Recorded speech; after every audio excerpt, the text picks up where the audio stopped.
अच्छा, so a brief overview. Whenever you dissolve an ionic compound, तो ionic lattice होता है, पॉजिटिव और नेगेटिव आयन सारे आपस में एक दूसरे के साथ they're all attached to each other. तो पहला काम ये करते हो कि आप वो ionic lattice को तोड़ते हो, ठीक है, उसको स्टर करते हो. NaCl for example, if you're trying to dissolve, तो NaCl के bonds जो हैं वो सारे आप break करोगे. These bonds are going to break. Ions dissociate होंगे and then those ions are going to mix with water. तो next step था कि वो ions they don't just mix with water. I told you कि those ions they go into water. ठीक है, they get scattered in water and they actually bond with water. वो water molecules का जो negative part है ना, they attract those and they actually bond with water. तो आपके पास ये सोडियम आयन जो है ना, so there are two steps, और हमने फिर ना वो हेस साइकिल कंस्ट्रक्ट की थी कि this is enthalpy change of solution, कि NaCl solid है, उसको डिसॉल्व किया है तो डिसोसिएटेड aqueous ions प्रोड्यूस हो गए. So this is known as enthalpy change of solution. By definition, it's 1 mole of ionic compound is dissolved to form aqueous ions. And there are two steps to it. पहले आप lattice तोड़ो तो gaseous ions बनेंगे. Momentarily आप उसका lattice तोड़ोगे तो ion सारे अलग अलग हो जाएंगे, तो these would be gaseous ions. This is an endothermic process क्योंकि you're breaking bonds. स्पेसिफिकली कौन से bonds? आयोनिक bonds जो भी लैटिस के अंदर थे, they are being broken. और जब वो bonds टूटेंगे, ठीक है, once those bonds are broken, तो उसके बाद those gaseous ions would immediately get attracted to water and they would change into aqueous ions. तो ये next step था. This is known as enthalpy change of hydration. इसके अंदर bonds are formed कि वो gaseous ions हैं, they will get completely surrounded by water molecules and they will get completely surrounded by water molecules and they would form aqueous ions. तो ये दो steps थे. और by definition this was negative of lattice energy, क्योंकि lattice energy का जो arrow होता था वो gaseous ions combine करके ionic lattice form करते थे. तो अगर आप उसको वापस तोड़ोगे तो that's by definition the negative of lattice energy. तो your enthalpy of solution one path is equal to the other path. तो ये हमने relationship ना इनमें construct की थी. Enthalpy of solution is the negative of lattice energy plus it's the enthalpy change of hydration. One part is endothermic and the next part is जब वो water के साथ bonds बनाता है, that's exothermic. ठीक है, जब भी किसी substance को dissolve करना है, the first step is break the ionic lattice. Next step is the gaseous ions form bonds with water.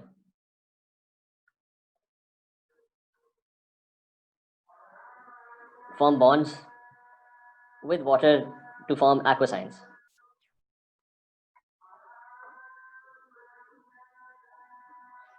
So it involves two steps. अब इसके ऊपर एक क्वेश्चन तो सिंपल स्ट्रेट फॉरवर्ड क्वेश्चन होगा, व्हिच इज के इस पूरी रिलेशनशिप के अंदर ना अगर दो वैल्यूज नोन है, you can figure out the third value. ठीक है, कल वाले क्वेश्चन के अंदर भी जो मैंने दिया था उसके अंदर प्रॉब्ली आपने यही करना था. तो दैट्स द फर्स्ट रिलेशनशिप. इसमें मोल्स का ख्याल रखना है. डिफरेंट कंपाउंड्स के लिए the moles would be different. For example if I try to dissolve एक और एंथैल्पी ऑफ सॉल्यूशन की मैं हेयर साइकिल कंस्ट्रक्ट करता हूं कि if I ask you to do this for let's say aluminium sulfate. तो एल्यूमिनियम सल्फेट का जो फॉर्मूला उसके अंदर आयंस थोड़े ज़्यादा होते हैं. तो सबसे पहले तो एंथैल्पी ऑफ सॉल्यूशन क्या होगी कि aluminium sulphate is going to dissolve, it's going to form aqueous ions. पानी के अंदर मिक्स होंगे and it's going to produce 2 aluminium ions aqueous and it would produce 3 sulfate ions which would also be in aqueous state. That's the first thing that's going to happen. और अच्छा, उसके बाद ये होगा कि once this happens, so this is enthalpy change of solution. और step wise क्या करोगे? स्टेप वाइज क्या आयोनिक लैटिस पहला काम है उसको तोड़ो. तो अगर उसको आप ब्रेक करोगे तो that would result in the formation of gaseous ions. तो 2 एल्यूमिनियम सारे बॉन्ड्स आयोनिक उसके बीच में तोड़ दो and 3 sulphate 2 minus gaseous ions. तो ये पहला पार्ट है. This is the negative of lattice energy. This is the endothermic part. ठीक है, you are breaking the ionic lattice.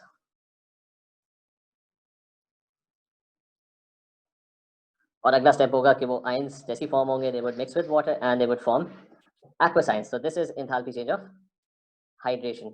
लेकिन be careful जब इसको लिख रहे हो, enthalpy change of hydration of aluminium ions है ये, multiplied by 2 है क्योंकि they 2 aluminium ions, plus it's the enthalpy change of hydration of sulfate ions. उनको भी पानी के अंदर मिक्स करना है और aqueous ions में कन्वर्ट करना है, but that would be multiplied by 3. तो मोल्स का थोड़ा ख्याल रखना है इस साइकिल के अंदर. और बाकी वो ये कि one path is equal to the other path. तो आपका enthalpy of solution is equal to the whole thing, this entire thing. और क्वेश्चन इसी तरह होगा। तो क्वेश्चन हम बाद में कर लेते हैं। एक इसमें बहुत इंपॉर्टेंट चीज़ है which is related to group 2। अच्छा, ये साइकिल क्लियर है ना सारों को? मोमना ये क्लियर है? कोई इश्यू तो नहीं है? Yes, sir. ठीक है। बस बीच में एक वैल्यू मिसिंग होगी, वो हम पास करते जब करेंगे फिर वो उसमें हम सॉल्व कर लेंगे, ठीक है? एक इससे related there is a thing in group 2। एक क्वेश्चन आता है जो कि एनर्जेटिक्स से रिलेटेड नहीं है, लेकिन क्योंकि वो इसी कॉन्सेप्ट से रिलेटेड है, we going to study it right now. वो है कि ग्रुप 2 के हवाले से ना they going to ask you, and is a very specific question जो तकरीबन हर पेपर में आता है, ठीक है? Almost in every paper, and it's a 4 mark question. और क्वेश्चन में वेरिएशन भी कोई नहीं होती, हमेशा एक ही तरीके से आता है। Question is why does the solubility of sulphates decrease down group 2? और एक इसका ना एक और क्वेश्चन इसी टाइप का आता है, वो हाइड्रोक्साइड्स के बारे में होता है। तो why does the solubility of hydroxides, पहले सल्फेट्स कर लेते हैं। अच्छा, of sulphates decrease down group 2, so that is the question that needs to be answered, ठीक है? 4 मार्क क्वेश्चन, और क्वेश्चन ही ऊपर साइकिल से ही फिगर आउट करना है इसका आंसर क्या होगा। पहले तो वो डिस्कस कर लेते हैं कि सल्फेट्स की सॉलिबिलिटी होती क्या है। At the top you have magnesium sulfate which is soluble. If you have, then you have calcium sulfate which is partially soluble. Then you have strontium and barium sulfate which are insoluble.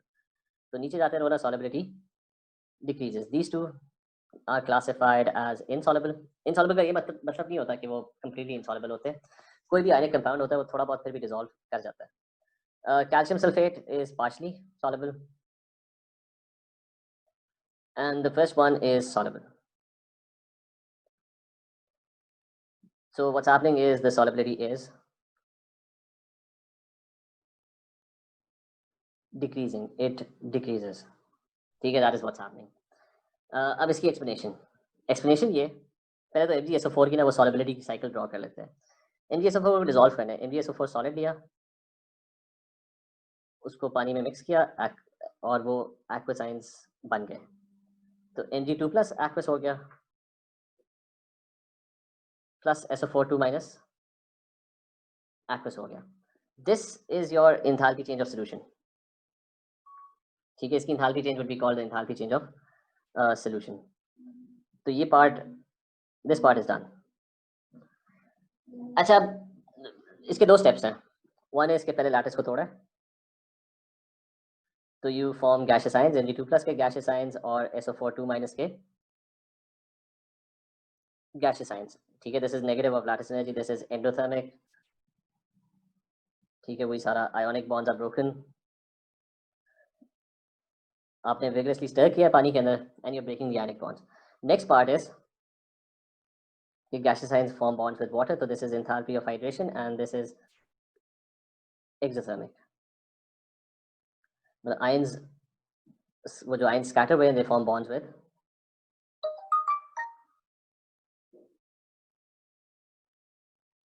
Water. तो moving on, अब इसका उससे क्या ताल्लुक है कि solubility से? First thing I told you कि पहले तो एंथैल्पी ऑफ सॉल्यूशन पे फोकस करते हैं। अभी मैं बैरियम सल्फेट पे नहीं आया। I just due the cycle for magnesium sulphate. Barium sulphate की एग्जैक्टली आइडेंटिकल होगी, बस उसमें मैग्नीशियम की जगह बैरियम होगा। अच्छा, first let's focus on enthalpy of solution. Solubility decreases, what does that mean? कि down the group solubility is decreasing, that means कि डाउन द ग्रुप, ठीक है, इस बात का मतलब ये कि down the group enthalpy of solution becomes more endothermic. ये हमने जब एंथैल्पी ऑफ सॉल्यूशन पढ़े थे ना, इट बिकम्स मोर एंडोथर्मिक। जितना एंडोथर्मिक होगा उतना इनसॉल्युबल होगा। If it's more endothermic it's going to be soluble, insoluble, क्योंकि उसको एनर्जी चाहिए होगी डिसॉल्व करने के लिए। So if it's very endothermic enthalpy of solution, this entire process is very very endothermic, ये सारा process, then the substance is not likely to dissolve on its own. उसको जब तक हीट नहीं करोगे तो it's not going to dissolve. तो पहला काम है कि बैरियम सल्फेट जो है ना वो इनसॉल्युबल है। इसका मतलब है उसकी enthalpy of solution overall is very very endothermic. तो इसलिए ना वो डिसॉल्व ही नहीं हो रहा। Magnesium sulphate most likely is not endothermic, हो सकता है इट्स एक्सोथर्मिक, तो उसको एनर्जी चाहिए ही नहीं है, या ज़्यादा एनर्जी नहीं चाहिए डिसॉल्व होने के लिए, which is why it easily dissolves. That's the first thing. So down the group, what's happening? This is happening. Enthalpy of solution is becoming more and more endothermic. Just 1 second.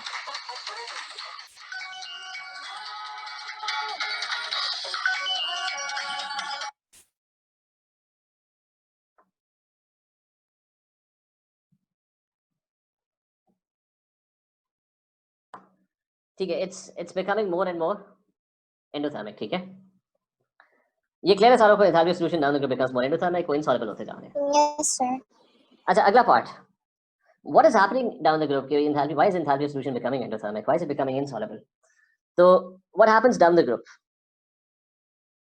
Main difference is कि मतलब ये magnesium sulphate और barium sulphate है, दोनों के अंदर फर्क क्या है? द ओनली डिफरेंस इज कि magnesium ion is smaller in size, barium ion is bigger in size. तो down the group ionic radius of, और खास तौर पे कैटायंस का, मतलब एनायन तो ही रहेगा ना, सल्फेट ही रहेगा। Down the group ionic radius, ठीक है, specifically for the cation increases, ठीक है। So down the group you have bigger ions and if you have, अच्छा ये जो एक्सप्लेनेशन है this could get confusing side, तो इसे गौर से सुनना। तो down the group ionic radius increases, नीचे जाते हुए बड़े आयंस होंगे। If you have bigger ions, तो बिगर आयंस जो होते हैं वो दे फॉर्म वीक बॉन्ड्स। मतलब एक केमिस्ट्री का रूल है कि जितना बड़ा एटम होगा ना, उसके बॉन्ड जो होते हैं उतने वीक होते हैं, क्योंकि वो दूर दूर होते हैं एक दूसरे से। तो they form weaker bonds, it's easy to break those bonds. तो what is happening down the group, पहला काम किया लैटिस तोड़ना। तो when you move down the group तो लैटिस तोड़ना आसान होता जाएगा, क्योंकि यू हैव बिगर आयंस, और बिगर आयंस का इशू है कि दे फॉर्म वीक बॉन्ड्स। तो अगर बैरियम सल्फेट होगा ना, बैरियम सल्फेट को तोड़ना ज़्यादा आसान होगा उसका लैटिस। तो यहाँ पे ये लिख लेते हैं कि down the group lattice energy decreases,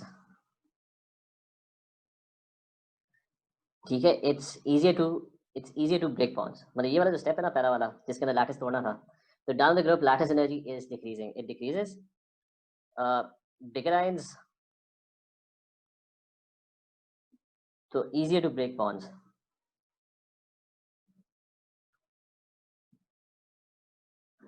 so it's a lot easier to break bonds।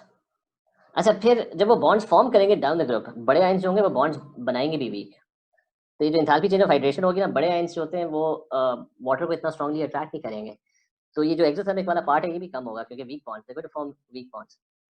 तो बिगर आयंस, क्योंकि उनकी चार्ज डेंसिटी कम होती है, ठीक है, will not attract water strongly.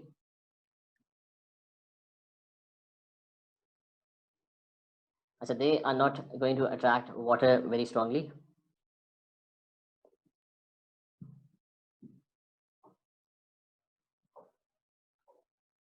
So this also decreases। तो दोनों की दोनों वैल्यूज जो है ना, they're actually decreasing। तो अगेन आई रिपीट कि down the group you have bigger ions, magnesium sulphate की साइकिल बनाई हुई है, बैरियम सल्फेट की उसी तरह होगी, एक्सेप्ट फॉर द फैक्ट कि barium ion is bigger in size. तो जो लैटिस तोड़ना होगा वो भी आसान होगा, it would be much easier to break the lattice. और जो लैटिस फॉर्म, मतलब जो वाटर के साथ आयंस की अट्रैक्शन होगी वो भी वीक होगी। बड़े आयंस होते हैं they don't really attract water very strongly. तो एंथैल्पी ऑफ हाइड्रेशन, तो दोनों वैल्यूज जो है ना वो डिक्रीज कर रही हैं, ठीक है, down the group. So that's the next part. तो हमने अभी दो चीज़ें पढ़ी हैं। फिर पहले हमने कहा था कि वो सॉलिबिलिटी डिक्रीज कर रही है, उसकी एक्सप्लेनेशन देनी थी। सॉलिबिलिटी डिक्रीज हो रही है तो हमने फिगर आउट किया कि enthalpy of solution must be becoming more endothermic, उसको एनर्जी चाहिए होगी डिसॉल्व होने के लिए, which is why it's not dissolving. तो down the group enthalpy of solution is decreasing, sorry it's becoming more endothermic.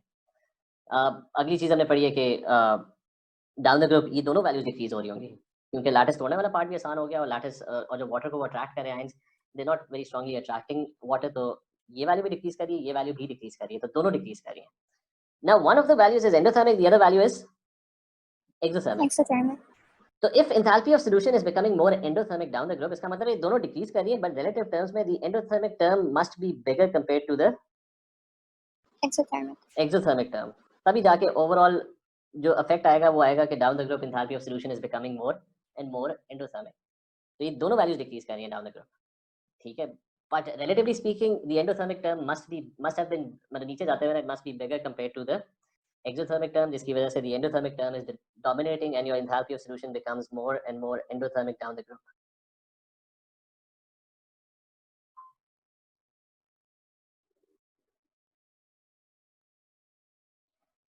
ये क्लियर है, ये समझ आया?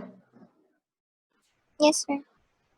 ठीक है। तो मैं ये कंफ्यूजिंग पार्ट है, इससे मैं दोबारा वो एक दफ़ा जल्दी से फिर से गो थ्रू कर दूं कि ये एक्सप्लेनेशन हम लिख लेंगे, ठीक है। अभी तो down the group solubility decreases, which means enthalpy of solution becomes more endothermic, dissolve नहीं हो रहा, एनर्जी चाहिए उसे। Down the group ionic radius बढ़ रहा है, तो उसका मतलब है कि लैटिस तोड़ना भी आसान है। पानी के साथ जब आयंस अट्रैक्ट होते हैं तो they not very strongly attracted, so both of these values are decreasing. But since enthalpy of solution is becoming more endothermic, इसका मतलब है relatively speaking this endothermic term is actually bigger compared to the exothermic term. ये पूरी explanation है. तो इसको हम ना नीचे अब words के अंदर ना we'll write this down. 4 mark का question होता है, हमेशा same explanation होती है. There's hardly any variation to this question. So the explanation is कि enthalpy of solution becomes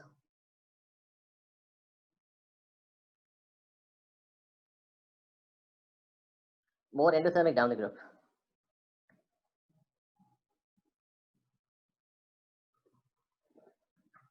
That's the first thing. क्यों? क्योंकि cationic radius,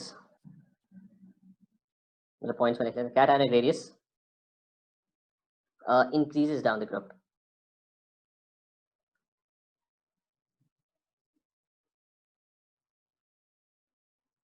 I said cationic radius increases down the group, and next is both lattice energy. ठीक है, lattice तोड़ना और फिर वो gaseous ions forming bonds with water, enthalpy change of hydration, they both decrease. ठीक है, bigger ions form weaker bonds.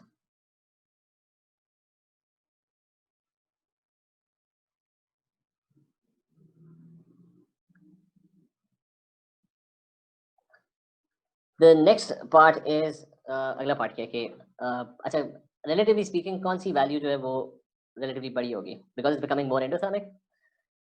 So lattice energy decreases less, is relatively bigger.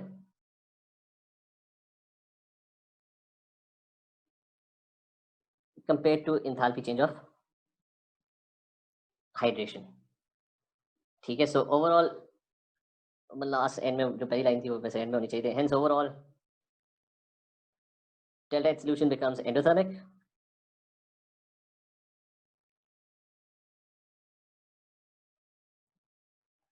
And solubility decreases down the group.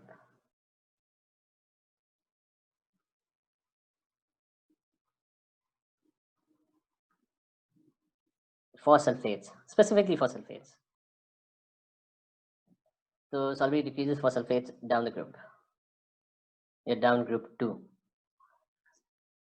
ये पहली line में remove भी कर देता हूँ, वो नीचे एंड में फिर रिपीट हो रही है. ठीक है, that's going to be your answer. ये एक स्टैंडर्ड आंसर है जो वो 4 मार्क का क्वेश्चन आएगा, आपसे हमेशा यही पूछेंगे. ठीक है, इज दिस क्लियर? कोई क्वेश्चन नहीं किसी का? Snowy, is this clear? Yes, sir. अच्छा, अगला पार्ट है कि same question, exactly same question वो हाइड्रोक्साइड्स के बारे में पूछेंगे. ठीक है, लेकिन हाइड्रोक्साइड्स में उल्टा है. तो exactly same thing.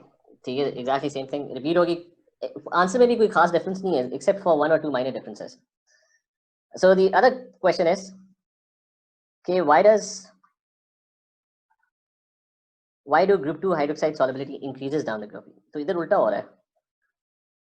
Group 2 hydroxide solubility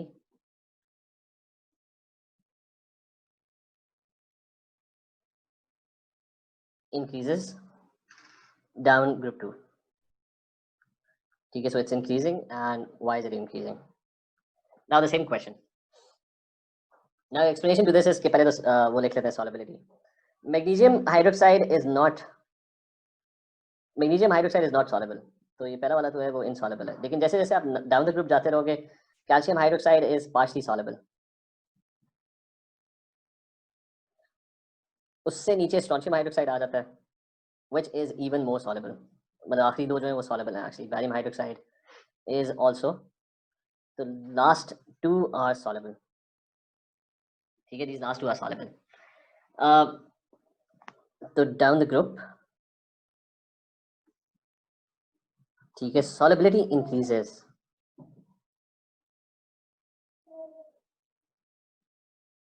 As a solubility increases, which means कि enthalpy of solution is becoming actually less endothermic. यानी डिसॉल्व करने के लिए कम एनर्जी चाहिए आपको. स्पून जो है ना वो इतनी ज़्यादा मूव नहीं करनी पड़ेगी, उसको इतना ज़्यादा vigorously stir नहीं करना पड़ेगा. It would become less endothermic. It becomes easier and easier to dissolve. Less endothermic. Or you can say it becomes more exothermic. ठीक है, तो कम एनर्जी चाहिए होगी नीचे जाते हुए, या हो सकता है नीचे जाते हुए उल्टा एनर्जी रिलीज कर रहा हो. ठीक है, तो सॉलिबिलिटी प्रोसेस. अच्छा, इसकी भी साइकिल ड्रॉ कर लेते हैं क्विकली. एक्सप्लेनेशन तो सेम है बाकी के. Down the group ionic radius बार है, तो let's draw it for magnesium hydroxide. उसको डिसॉल्व करना है, तो पहले तो एंथैल्पी चेंज ऑफ सॉल्यूशन के इकट्ठा एक ही स्टेप के अंदर आप उसको डिसॉल्व कर सकते हो। तो it would form Mg2 plus aqueous plus 2OH-1 aqueous। This is your enthalpy change of solution. इसके दो स्टेप्स होंगे। स्टेप 1, लैटिस तोड़ो, तो that would result in the formation of magnesium ions gases momentarily. Lattice टूट के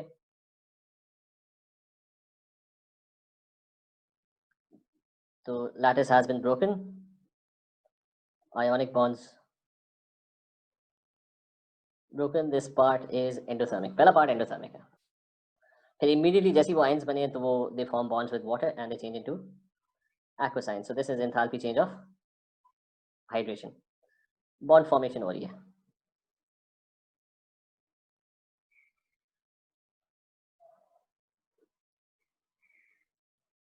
अच्छा, bonds are formed between ions and water। So this next part is actually exo। ये वाला पार्ट तो हमने पहले ही कर लिया था कि डाउन द ग्रुप क्या होगा, आयोनिक रेडियस जो होगा वो ज़्यादा होगा, तो वीक बॉन्ड्स बनेंगे। तो अगर बैरियम हाइड्रोक्साइड का करोगे तो दोनों वैल्यूज डिक्रीज करेंगी। डाउन द ग्रुप ये भी डिक्रीज करेगा, जो एंडोथर्मिक वाला पार्ट है, और जो बॉन्ड्स बनेंगे वो भी वीक बनेंगे, ये भी डिक्रीज करेगा, both would decrease. But now it's becoming less endothermic. Less endothermic का मतलब है इन दोनों में से एक टर्म फिर भी बड़ी होगी रिलेटिवली। तो इस केस में it's the exothermic term which would be bigger, कि डाउन द ग्रुप आप जा रहे हो ना, तो दोनों वैल्यूज डिक्रीज कर रही हैं। बड़े आयंस हैं, वीक बॉन्ड्स फॉर्म करेंगे, वीक बॉन्ड्स टूटेंगे, तो both of these values would decrease, both steps would decrease. But the exothermic term would still be relatively bigger compared to the endothermic term, which is why the overall enthalpy of solution is becoming more exothermic or less endothermic। ठीक है, solubility increase हो रही है उल्टा। तो ये जो है ना, this would be relatively bigger। Decrease ये भी हो रहा है, लेकिन relatively इसके मुकाबले में it would be जो एंडोथर्मिक वाले पार्ट के मुकाबले में it's going to be bigger। तो इसकी एक्सप्लेनेशन एग्जैक्टली सेम है, एक्सेप्ट फॉर वो जो लास्ट वाली बात है वो डिफरेंट होगी। तो एक्सप्लेनेशन लिख लेते हैं कि down the group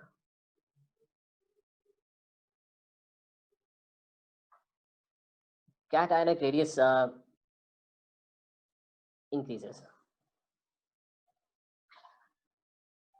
Second part, so lattice energy and enthalpy change of hydration, they both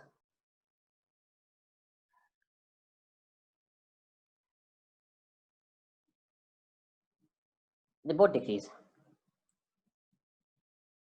अच्छा, they both decrease, and if they're both decreasing, which one, क्योंकि वो exothermic होता जाता है, it becomes more soluble। इसका मतलब है कि enthalpy of hydration decreases less, it's relatively bigger।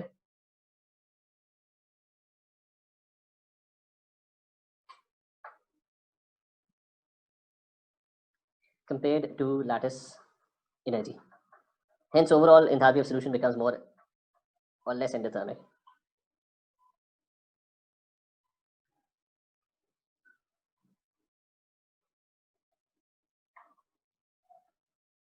or you can say more exothermic।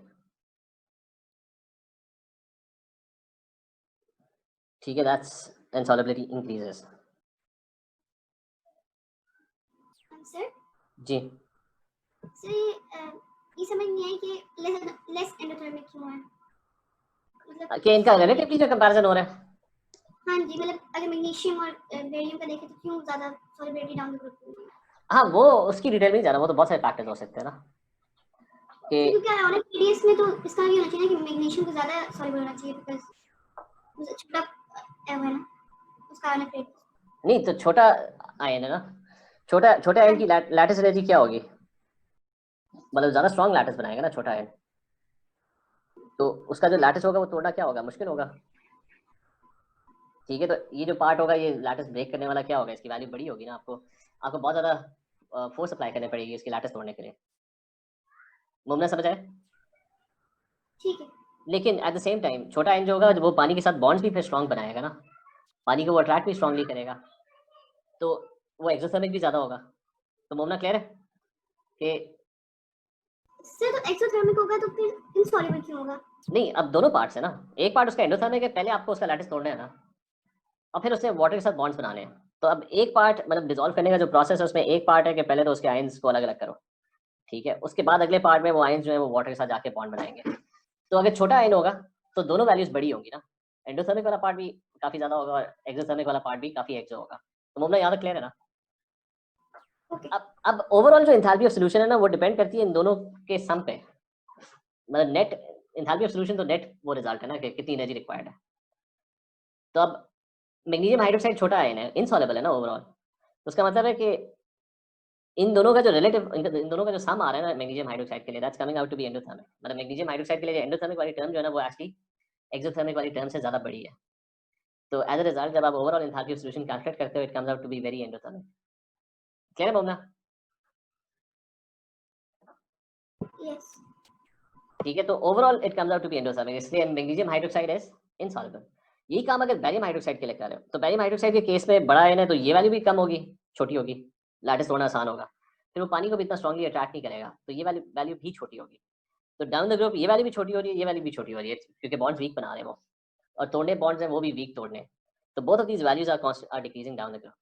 लेकिन barium hydroxide is becoming soluble, इसका मतलब है उसका जो ओवरऑल एंथैल्पी ऑफ सॉल्यूशन है दैट्स बिकमिंग मोर एक्सोथर्मिक। तो उस केस में है कि ये भी डिक्रीज कर रहा है, ये भी डिक्रीज कर रहा है, लेकिन जब डाउन द ग्रुप जा रहे हो तो ये एक्चुअली फिर भी रिलेटिवली बिगर है compare to the endothermic term, क्योंकि सॉलिबिलिटी ज्यादा होती जा रही है ना। तो उसका मतलब है ये एंडोथर्मिक वाली टर्म जो है वो ज्यादा डिक्रीज कर रही है और एक्सोथर्मिक वाली टर्म जो है वो डोमिनेट कर रही है। इसकी वजह से enthalpy of solution is becoming more exothermic. समझ आइए बात मोमना? यस तो ये जो लास्ट लाइन है ना ये बेसिकली वो है कि both of them are decreasing down the group, लेकिन आपने फिगर आउट करना है कौन सी ज्यादा डिक्रीज हो रही है। अगर तो इट्स बिकमिंग मोर सॉल्युबल तो इसका मतलब है वो जो एक्सोथर्मिक वाला पार्ट है ना वो रिलेटिवली बिगर है, इट डिक्रीजेस लेस। और वो जो लैटिस तोड़ने वाला पार्ट है ना वो एक्चुअली कम होता जा रहा है, लैटिस तोड़ना आसान होता जा रहा है या ज़्यादा आसान होता जा रहा है रिलेटिव टर्म्स में, क्योंकि enthalpy of solution is the sum of both. तो एंथैल्पी ऑफ सॉल्यूशन एंडोथर्मिक आता है या एक्सोथर्मिक आता है वो इन दोनों के सम के ऊपर डिपेंड करता है। तो अगर एंडोथर्मिक वाली टर्म बड़ी होगी तो उसका मतलब है कि overall enthalpy of solution would be endothermic, अगर एक्सोथर्मिक वाली टर्म बड़ी होगी तो overall enthalpy of solution would be exothermic. तो आपने वो देखना है कि डाउन द ग्रुप क्या हो रहा है, down the group solubility increase हो रही है व्हिच मींस के enthalpy of solution is becoming more exothermic, यानी एक्सोथर्मिक वाली टर्म डाउन द ग्रुप जो है वो ज़्यादा डोमिनेट किए जा रही है, इट्स रिलेटिवली बिगर। दोनों वैल्यूज डिक्रीज कर रही है डाउन द ग्रुप, लेकिन द एक्सोथर्मिक वाली टर्म जो है ना that's actually relatively bigger compared to the endothermic term, इसलिए वो enthalpy of solution is coming out to be more and more exothermic as you move down the group. ठीक है, बाकी और क्लियर है? एमन क्लियर है? खदीजा समझ आए? जी सर चलो अच्छा, ये पार्ट कंफ्यूजिंग है, ठीक है, दिस इज कंफ्यूजिंग। अच्छी बात ये कि क्वेश्चन हमेशा इसी तरह आता है, मतलब ये एग्जैक्ट उसका आंसर है, क्योंकि पेपर के बीच में ना कि लेट्स से आप इसको ना पेपर के अंदर ना लिखने की कोशिश करो ना, यू गेट कंफ्यूज्ड। तो इट्स बेटर ये सरफेस की सॉलिबिलिटी की एक्सप्लेनेशन मतलब ये आना तो चाहिए, लेकिन 4 मार्क का क्वेश्चन होगा, टाइम की भी लिमिटेशंस होगी, तो आप उस टाइम पे बैठ के ना ये सारा सोचते हुए ना यू कैन गेट कंफ्यूज्ड। तो because the question is going to be pretty much the same every time, तो आप हाइड्रोक्साइड का याद रख लो, ठीक है, स्टेप्स। ये पार्ट इधर आके ना लोग कंफ्यूज होते हैं, जो तीसरा पॉइंट नहीं लिखा हुआ कि which one is decreasing more. तो इसलिए ना it's better to just remember this, क्योंकि पेपर में इतना टाइम नहीं होगा कि आप बैठ के साइकिल बना के सोचो कि क्या हो रहा है। तो अभी के लिए तो क्लियर है। सर एक्सप्लेनेशन नहीं देंगे कि एक्सोथर्मिक एंडोथर्मिक से सॉलिबिलिटी क्यों इंक्रीज हो रही है डिक्रीज हो रही है, या बस बता दिए कि एक्सोथर्मिक है तो जो सॉलिबिलिटी। आंसर रिक्वायर्ड है वो यही है, मतलब वरना तो आप वो लिख सकते हो ना कि मतलब आप साइकिल ड्रॉ कर सकते हो, बता सकते हो कि जी ज़्यादा डिटेल में नहीं जाना होता है। हाँ, मतलब 4 मार्क है, वो इतनी लाइंस भी नहीं होंगी कि आप वो ना बैठ के फिर बताओ उसको साइकिल ड्रॉ करके आप बताओ कि जी एंथैल्पी ऑफ सॉल्यूशन जो है वो पहले लैटिस तोड़ने मतलब ये एंडोथर्मिक वाला पार्ट था और ये उसकी रिलेशनशिप है, लिख दो तो ठीक है। ये फिर पानी के साथ बॉन्ड बना रहा है तो ये एक्सोथर्मिक वाला पार्ट है, ठीक है। तो वो मतलब डिटेल तो आप बहुत ज़्यादा लिख सकते हो, लेकिन this is the exact answer that's required, ठीक है। वो लाइंस भी इतनी नहीं होंगी, बस आपने टू द पॉइंट रहना है, ठीक है, क्लियर है ये? और ये क्वेश्चन एज इट इज आएगा, इसमें कोई खास वेरिएशन भी नहीं होगी, बस उन्होंने पूछा हाइड्रोक्साइड की सॉलिबिलिटी कम हो क्यों हो रही है, सल्फेट्स की हाइड्रोक्साइड की सॉलिबिलिटी ज़्यादा हो रही है डाउन द ग्रुप, सल्फेट्स की कम होती जा रही है डाउन द ग्रुप, ठीक है। ये फिर कंटिन्यू करते हैं नेक्स्ट क्लास में। लेट मी जस्ट क्विकली एक सेकंड इधर बैठे रहो तो एक दफ़ा मैं बस वो देख लूँ कि कौन कौन आया हुआ है। सर वो एमन अभी डिस्कनेक्ट हुई है, उसका लैपटॉप बंद हो गया, उसका मैसेज आया, अच्छा ठीक है, उसको अटेंडेंस लगा। बाकी Mufeez Zoha I reply to your message in shortly, ठीक है। हमना रबाब आयशा एक सेकंड, हारून किधर है? हारून है, चलिए ठीक है, आई राइट योर अटेंडेंस, ठीक है, ओके एमन की भी लगा दें। अच्छा सर वो जो क्लास की वीडियो है ना रिकॉर्डिंग, वो भेज दें अगर आप व्हाट्सएप में। हाँ वो मैं कोशिश करता हूँ भेज दूँ, ठीक है चले okay Thank you. Thank you, अल्लाह हाफिज़। Love you.